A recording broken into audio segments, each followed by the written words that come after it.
Welcome to another episode of Game Boy Roulette, where we take a look at randomly chosen games from the Game Boy library. Pokémon Pinball. I mean, that's just a Voltorb, isn't it? Pokemon is always going to be relevant, but given that I've recently put approximately 82,000 million billion hours into Pokopia, it's more relevant than ever. There's been no shortage of famous Pokemon spin-off games, and one of the earliest ones, released just a year after the original games came out, was Pokémon Pinball for the Game Boy Color. A joint venture between HAL Laboratories and Jupiter Co., the game mixed classic pinball gameplay with catching Pokemon to fill out your Pokedex. I remember getting this game when it first came out and being blown away by how in-depth it was for pinball, with the fun colors and actual rumble pack making it feel infinitely above anything else on the handheld. Yeah, the gameplay is a bit wonky and tedious, but I didn't care, and I still don't. I will always love Pokemon Pinball. So now that you've internalized my backstory with the game, let's switch topics slightly to say this game was backwards compatible? A lot of Game Boy Color games could be played on the original Game Boy, as we've seen, but I genuinely did not know until it came up in the randomizer that Pokemon Pinball was one of them. This is mind-blowing to me. I always saw Pokemon Pinball as the definitive Game Boy Color game, the one designed specifically to showcase the step up from the original system to entice kids to upgrade. So knowing that I could have been playing this on the original Game Boy the whole time has me so curious. How does it even work on the original hardware? Does it still look nice? Does it still play smoothly? Do they keep in the Pikachu voice that sounds like it's been thrown into a stump grinder? The box art is one of the most iconic on the GBC. Pikachu sticking its head out over the logo, the Pokeballs bouncing all over the place, the board in the background being what it actually looks like in-game. It's all excellent. But don't pick this board though, pick the other one, it's much easier. What is this game like on the OG Game Boy? Gotta tilt 'em all in Pokemon Pinball. All the usual suspects. Man, it is weird to see this black and white Pokemon Pinball. A game I have put so many hours into and yet am still not very good at. Alright, is this gonna play the same as the Game Boy Color version? Let's see. Red or blue, but they look the same. Red is a lot more difficult than blue. So let's do blue. So here's how this works. You hit A to select the location. And now, you have to catch Pokemon. If you fill up that lightning bar on the left... Oh, we're already catching a Pokemon. Is that a Nidoran? But if you fill that up, you get a Pikachu saver, which I'm hoping to get so we can see if they kept the voice sample in. You have to hit the shelters, yeah. I forgot if there were shelters or cloisters. Hit the shelters up top 6 times, already did it. And now we can catch the Pokemon. That is a good-looking sprite, by the way. Look, just admire that Nidoran. Hit it 4 times, and you've caught it. One more. Boom! You got a Nidoran.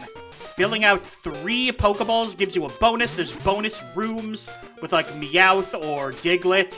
If you hit the Poliwag or the Psyduck on the right and left 3 times, you activate the mode that can bring you to a new location. There's so much they crammed into it. It's amazing. And it's looking like it's working pretty well. Who are we catching? What? Oh, are you Nidoran female? Awesome, now I can start my Nidoran breeding. It is very in-depth. It really puts so many other Game Boy, pinball games to shame. Ooh, slot machine. Let's see what we get. Pikachu's. Oh, let's hear. Alright, they kept that in, and it still sounds horrible. And very quiet, too. Now, here's the problem with this game. The ultimate goal is to fill out the entire Pokedex, as you would expect. But the amount of steps required to get some of the rarer Pokemon is crazy. There's certain Pokemon that only appear in much later levels, by which I mean you have to hit Poliwag or Psyduck 3 times, go through the process to go to another stage, then do that process again to go to another stage. It keeps going. Like, as a kid, I never got my Pokedex that filled. It's weird. It's like they wanted to make an adventure pinball game, and that can work, but they made the whole process way too complicated. That is a Squirtle. This is the greatest day of my life. Yeah, the game is exactly as I remember it. Fun pinball, but so in-depth that it feels like it would be nearly impossible to make progress. Look at Squirtle. Oh, bonus room! Alright, we'll do this bonus, and then I'll show you what the Game Boy Color version looks like. In this one, you have 1 minute to hit Meowth. Each time you hit a coin, it doubles the amount you get. Yes! Oh, last second! Can you believe it? Alright, you know what? Now to show you guys how this game was intended. Ah, that's so much better. I might as well show off the red table. Oh, this looks so much better. Start from Pallet Town. So the problem with this map is that to catch a Pokemon, you have to get it into that Bellsprout.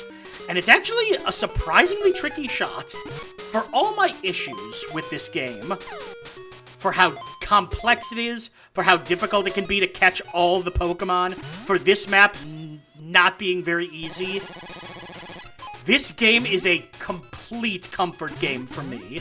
Every once in a while, I will just load it up and play a little. There's just something nostalgic and cozy and very sweet about it. I have never played... They made another one of these for Game Boy Advance, another Pokemon Pinball.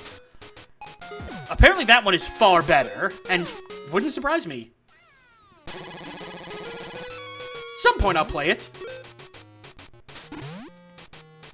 The Ditto. But yeah, like I said, it does work on the Game Boy, which is surprising to me, but playing it seemed to work fine. But to me, this game will always, always be a Game Boy Color game. Yes, it's backwards compatible. Oh. But all due respect, you shouldn't play it on the Game Boy. This one is meant to be enjoyed in all of its colorful glory. Even though it can be janky, it's the beautiful janky. Now, if you'll excuse me, I got a Poliwag to catch. Oh god, it looks so depressed. What a beautiful, nostalgic game that still makes me kinda angry. Of all the Game Boy games that I grew up playing, Pokemon Pinball is probably the one that I consider the coziest. I feel like I can jump back in and play it at any time, and I'm brought back to being a little kid using too many lamps to light the Game Boy Color screen. It comes down to just being a well-designed game. The tables have a lot going on, but it's all stuff you could learn through reading the manual or just playing. And the game evolves as you play it, with moving levels and bonus rooms and even evolving Pokemon. It's one of those games that's designed to be challenging, but the kind of challenging where when you fail, you want to jump right back in and play more. And although I much prefer the version on the Game Boy Color, it seemed to play identically on the original hardware, which is always a big plus for backwards compatible games.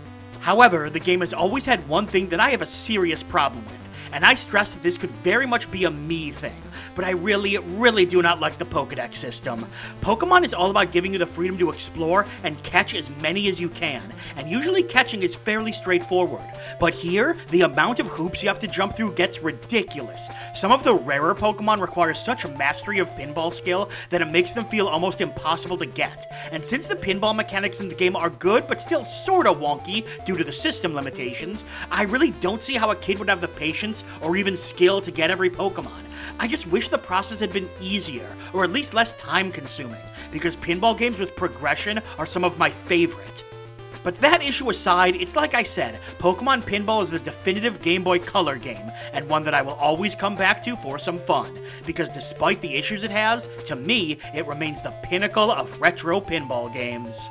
But you should definitely play it on the Game Boy Color. Sorry, Game Boy, your younger brother wins this round. And that's all for another episode of Game Boy Roulette. Make sure to like the video, comment, and subscribe to follow the series as we continue to dig through the Game Boy vault. I'm Brian J, and I'll see you next time.